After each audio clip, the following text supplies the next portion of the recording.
नागाव बीचला फिरायला यायचा प्लॅन आहे, मग ही व्हिडिओ तुमच्यासाठी। नागावमध्ये प्रवेश केल्यावर सर्वप्रथम लागते ती सम हायस्कूल नागाव। इथून थोडं पुढे गेल्यावर स्वयंभू नवनागांचं मंदिर लागतं आणि बरं का, याच नवनागांच्या मंदिरावरून या गावाला नागाव हे नाव पडलं। नागदेवतेचे दर्शन घेऊन पुढे आल्यावर शंकराचे म्हणजेच भीमेश्वराचे मंदिर लागते। शंकराचे दर्शन घेऊन पुढे आल्यावर छत्रपती शिवाजी महाराजांचे हे स्मारक दिसते। त्यांना वंदन करून बरोबर उजव्या बाजूला बघितलं की नागावचे बापू वडेवाले दिसतील।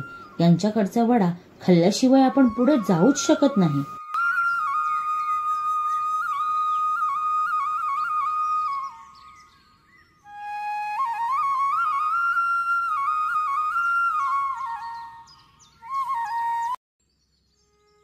अशा या गरमागरम वड्यावर ताव मारून आपण बीचकडे निघायचं। जाताना दुतर्फा ही छोटी मोठी अनेक कॉटेज आहेत। येथे राहण्याची आणि जेवणाची उत्तम सोय होते।